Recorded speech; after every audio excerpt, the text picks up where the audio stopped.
Broadcasting live from the IRSMedic studios, it's Parental Advisory. Thanks for tuning in to Parental Advisory. A couple of dapper gentlemen here today. Anthony and I are joined by Tony Costanzo of Costanzo Clothing. We want to talk about deductibility of business clothing for a tax write-off. We like to make these dry topics a little interesting. Yeah. If you're listening to the podcast, I encourage you today to actually go to our YouTube channel, Parental Advisory, the show, so you can get the full effect. If not, let me describe the scene here today. Tony, why don't you tell us a little bit about Anthony's suit that you have custom made for him? Okay, thank you so much. I appreciate being here, and I just want to thank both of you so much for allowing me an opportunity to be on your show. How detailed and how far back do you want me to go? Do you want me to go all the way back to the Quinnipiac University picture? Oh, well, yeah. That's. I mean, this guy's one heck of a marketer. I mean, he's brilliant.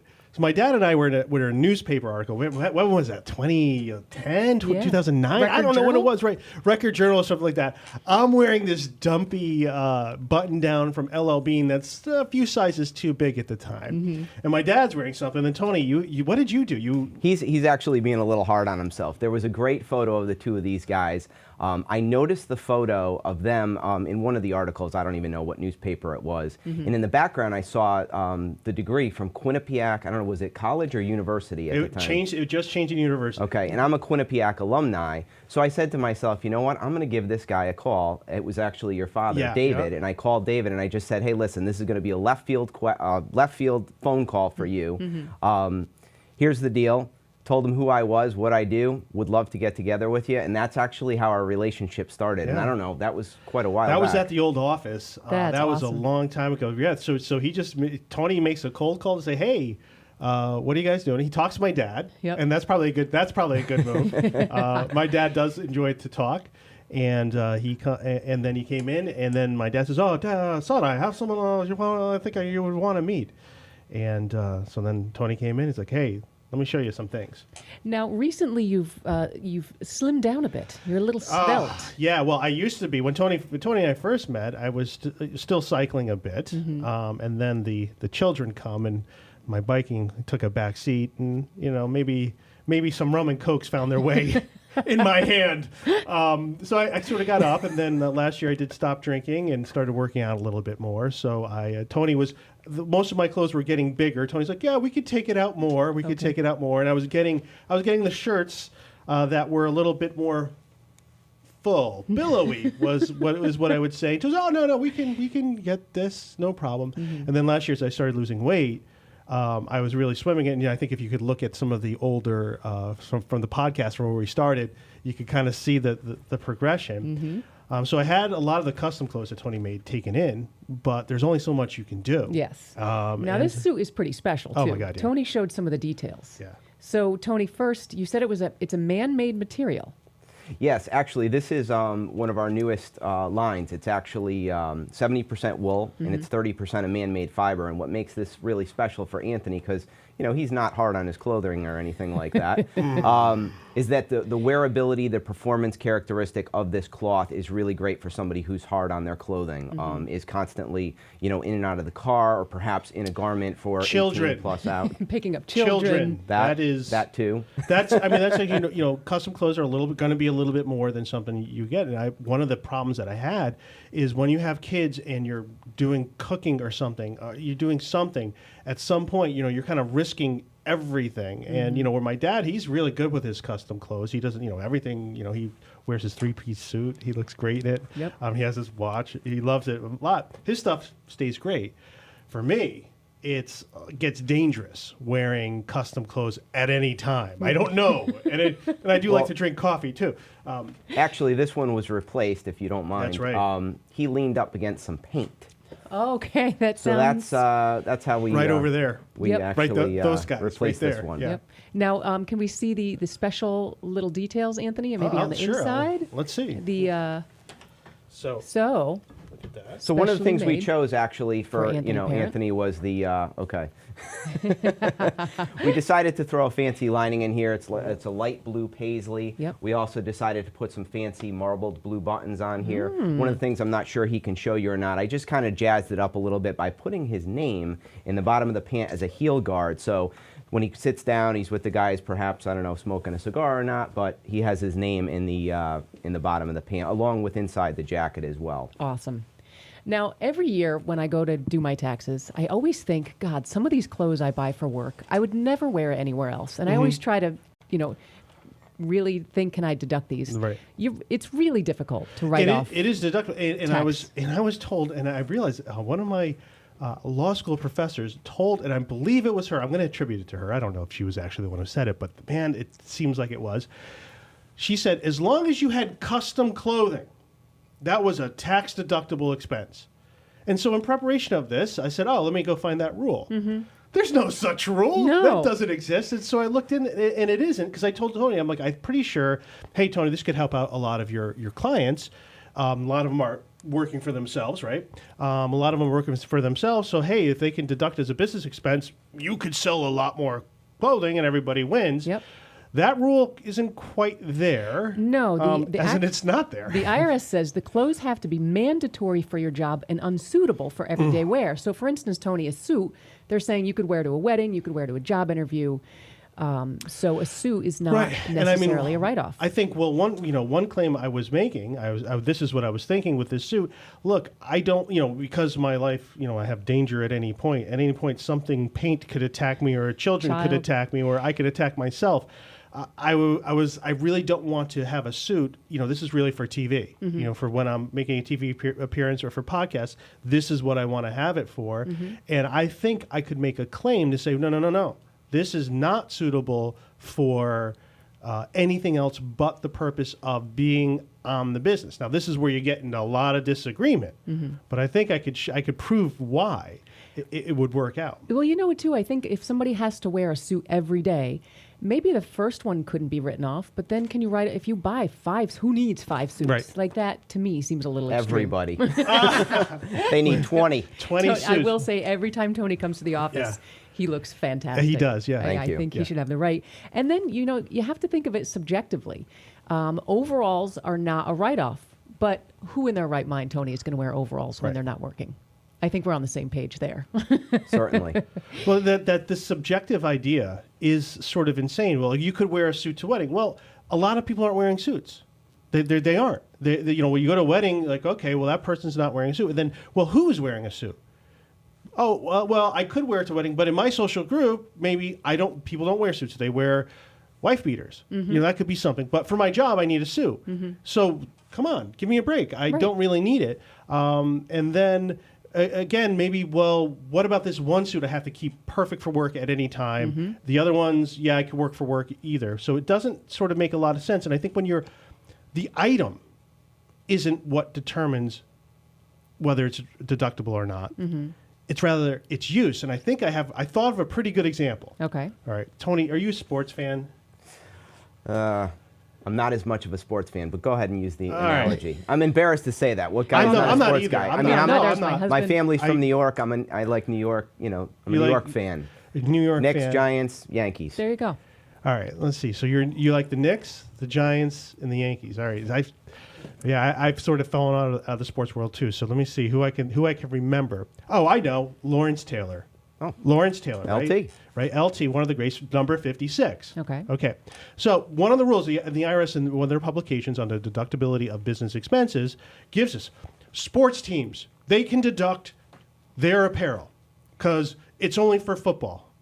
But they make a lot of money. But what about the average Joe who wants to write off a suit? Look, it's really, the LT's jersey, when he's wearing it, right? Mm-hmm. That is for, he needs that performance, that thing. It's totally not suitable for any other purpose except, have you ever seen a number 56 jersey worn by someone other than Lawrence Taylor, Tony? Yeah. Mm-hmm. Yeah. And that's irritating because military, that's not a tax deductible. Right. Really. So these guys are putting their lives on the line, and women, to keep us safe. Where are they really going to wear these? And you could wear it, right? Yeah. And not tax deductible. But the sports guy who makes $8 million a game. Well, yeah, we're not going to charge him with that. Well, because it's not suitable for other things. But it's like, but wait a second. The whole idea when you go to a stadium or you buy something online, this is the authentic jersey, just like the ones they wear. You're buying the same jersey, but you can't deduct it because you're wearing it casual. Wait, not suitable for... wait, people are paying money wearing these. People wear, people wear sports jerseys to weddings, Yeah, they right? Now, what about if there is a company logo anywhere? Right. That was Tony. I think you were telling us a story about that. That's you had a little bit of what you were taught about the deductibility. What was that? I look like I'm 20, but I've actually been in the clothing industry for just about 2 decades now, actually. Wow. And when I first started out, one of the things that we were able to do, this was back in the day, is in the stripe of the suit, we were able to actually put the guy's company name. Wow. Okay. So if you looked very closely at the stripe, it was the company name. Oh, and I think, just like this. Correct me if I'm wrong, but technically, if the name of the company is on the garment, I was told, and again, this is not my area of expertise. I know how to measure and select cloth, but that was a tax deductible item. Well, I could see it going either way. Now obviously here I have IRSMedic in here. You just can't see it on the camera. Obviously it's here, but does that really make it no longer suitable for other use? Now you have because think about it, you have an Army jacket. It says U.S. Army on the frickin' thing, right? No. So I would say that's a pretty good start. And when you get down to these things, it does kind of come to the facts and circumstances. So I would say that in of itself wouldn't be dispositive. I would say they would want to look a little bit further, say, okay, yeah, you put your logo in the pinstripe, but it looks like you're just trying to find a clever way to write this off. Because if it's really something that you can't quite see, well, there's a whole reason why you did it. So, and back then there might have been some safe harbor rule that I'm not aware of. But I would say not on its own. And that is something where that's a good thing to do, is put your logo on it. Goes a little bit further. Also having a written policy about it. Yes, I was just going to say that. So if someone is considering writing off, a clothing for tax deductions, one of the hints that I read is you want to make sure it's in your company's employee handbook that this is mandatory. So we're thinking maybe you could do a little rewriting of the company handbook. Now, I did want to keep this suit just strictly for appearances, ladies but I'm telling you, wear fabulous shoes. Oh, right. Yeah, you have that, write right. these off. Absolutely, right. And you must not scuff them anywhere else. And that's the thing. With this policy, you would say you can't wear this anywhere else because you're going to ruin it for the work. That is, I think if you add that in there, see, it's not suitable. The policy is that it must look, work is the priority. You can't use it for anything else. So there's a case of a pilot. He was able to present written proof that his employer required him to wear shoes that weren't suitable for everyday use, and he was able to also deduct the cost of the expense of keeping them polished. I thought that was fabulous. So that's a pretty specific, and I'm sure if you're a pilot, that handbook is pretty thorough. And I mean there are things that do seem inconsistent. This is an incredibly gray area because it gets down to subjective intent. Yeah. And we wonder about the fashion police at the IRS. So who is because we're thinking about the whole rule about, well, if it's a uniform, it's deductible. And then I was thinking about some of the odd friends we have met along the way, and maybe some of the odd people we've married. We had one of our good friends from the 80s, Tom Johnson. He liked to wear his mailman's jersey to school. Right. He was wearing it ironically. So does irony factor into this at all? Like, well, look, I'm wearing a mailman's outfit, and then your husband, Kevin. He found a Domino's shirt at Salvation Army. Yeah. He wore that Domino's shirt everywhere. Right. He didn't work at Domino's. He didn't work at Domino's, but it was certainly, so could he, it's the same thing. Yes. But really, it's like, well, you don't work at Domino's, so you're not allowed to deduct it. So it being it, as I said, isn't what determines it. It's how it's used. Well, I was just looking. I was going to say some things that can be deducted. One of them is theatrical costumes. So could that be considered a theatrical costume? Exactly. Because if that's how I was treating it, basically, this is really only, this is theater. I need to have it pressed. I need to have it ready to go at all times for any sort of appearance. Then that sort of falls into the category of more of a costume. Right. Other things that can, safety gear, such as hard hats, delivery workers, firefighters, and that's funny. Firefighters can, military can't. Right. Healthcare workers, letter carriers. So if you are going to claim something that, they just say, get a copy of that policy, think it through, make sure that, the IRS isn't going to fight it, because they will fight it. They get really bent out of shape about things. And I would say this is one thing, though. One thing that people overlook, if you're looking at something written off, okay, the absolute best thing is making it a medical expense. So I'm thinking, do you have any clients maybe with some sort of medical device that they have to fit something in? That's a great question. Off the top of my head, no. Or even Not like that I'm thinking aware of, if someone is if they're quadriplegic or amputee, something like that, where you might need to. Something, right. It's something, it's like, we don't want you having all this other fabric around because it causes an infection. So I could get a doctor's note to say that this is really better for me. Or if you had some sort of skin condition. Yeah. And I would say, I mean, seriously, these pants are ridiculously comfortable. I'm wearing them. And what's funny is they're actually smaller. They actually fit me. They're a lot tighter than the pants I had brought in. Yep. But they feel like I'm wearing nothing. You've been walking around sort of like you're on a cloud. Yeah, And you're these are like amazing. smiling and rosy cheeked. Yeah, this is Properly wow. fitted. Yeah, It's it is. amazing what good clothes, how good clothes can make you feel. Is that part of the reason you ended up getting into clothing? How did it? How much time do we have? The short version is I was actually recruited to do what I do. And what I love so much about what I do is truly the relationships that I have with people. That is, my wife and I, we started our company, ironically today is our 14th year anniversary, business Congratulations. anniversary. We had just gotten married. My wife had to resign from her position, and 2 weeks later we started Costanzo Clothing, which was a very exciting and nerve-wracking thing at the time. But for us, it's truly about the relationship. We love what we do. We love the people that we meet with. We love the cloth, that type of thing. But it's a very exciting process for Now, us. Yeah, and I would say Tony started with us before we had an employee. Oh wow. Yeah, so Oh. he's been the longest relationship of any vendor we've had. So Tony, I was looking at your website, which is, CostanzoClothing.com. and it seems as if, are you nationwide? I mean, We have clients actually throughout, yes, we Okay. do. Up and down the East Coast, we have clients in Florida, Vermont, as far north as Maine, believe it or not. Okay.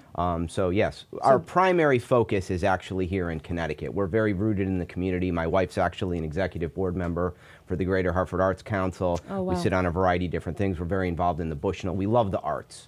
So it's a very exciting place to be here. And I know we're in where are we? Wallingford, Connecticut. The Hartford area, Hartford County, New Haven County. Yep. Our business is geographically located. So that's one of the things that I didn't mention is that we actually go to our clients. We're not yeah. a retailer. He- So we go to our clients in the privacy of their home or office and we help them build their wardrobe. So our client either, they don't really like to shop, they don't have time to shop, or they have some sort of fit issue. That's where we come into the equation. So we're very excited about the process. We keep it very simple for people, and we save them time, money, and hassle when it comes to their wardrobe. Yeah, I'm not much of a mall kind of guy. Not really into that, and this is something you really can't get online. Otherwise, I probably would. No offense. So Tony sort of has the whole thing. Being like, no, I'll just come to you because I know you hate. I hate the whole going to a mall thing. Yep. Getting out. Okay, waiting for this, waiting for that. Looking around. What do I do? So Tony's just agreed. Like, here, this is what you need. So men's and ladies? We actually are in the process of investigating a new women's line. We have a female line now, but it's kind of a little bit of a gray area. We're working out some kinks right now, and we just want to narrow that down. But our primary focus is men, and it's really what we do is some people hear custom clothing, they perhaps might think thousands and thousands of dollars, and the truth is because we're not a retailer. Because we're not a retailer, we're actually able to pass along that savings and that value, if you will, to that client. Yep. Okay, so we don't have to pay for the electricity. We come to you. So it's really a fun process, and again, we love what we do. And is it just making the clothes, or do you also tailor? We actually we have 4 tailors that we work with. Yep. We do, like, for example, when we work with a client, the initial fitting, anything that needs to be done with that garment is inclusive in the price of the garment. So we take care of that. We don't do any outside tailoring from other people's. Like if you brought me a Brooks Brothers suit or something, I can recommend you to a couple of people that would work out. It's just not feasible in the timetable and that type of thing. Got it. And so we know it's CostanzoClothing.com. And how else can they reach out to you? You can reach us on our office line, which is 860-667-8766. Okay. Do you have a Facebook page? We have a Facebook You page, do? Costanzo Clothing. We have an Instagram page, which is Costanzo Clothing also. Okay. My wife and I are both on LinkedIn. And it's Costanzo with an O, like octopus. A lot of people, I am actually related to George, for those of you that are wondering. George is my uncle. Okay, George Costanzo. All right. Well, Tony, we want to thank you so much for joining us today. Again, we took a topic that's a little dry and made it interesting. So we thank you for your help on that. You can like our page. You can subscribe so you get awesome updates for all the upcoming podcasts. We want to thank you for joining us today on Parental Advisory. Thanks for joining Parental Advisory, hosted by Anthony Parent, produced by Claudine Gindel, that's me, and engineered by Chris Chen. For more podcasts, visit our website at parentaladvisoryshow.com, and you can like us on Facebook to submit story ideas. We'd like to thank our sponsors, IRSMedic, the law offices of Parent and Parent, LLP, real tax attorneys for tough tax problems.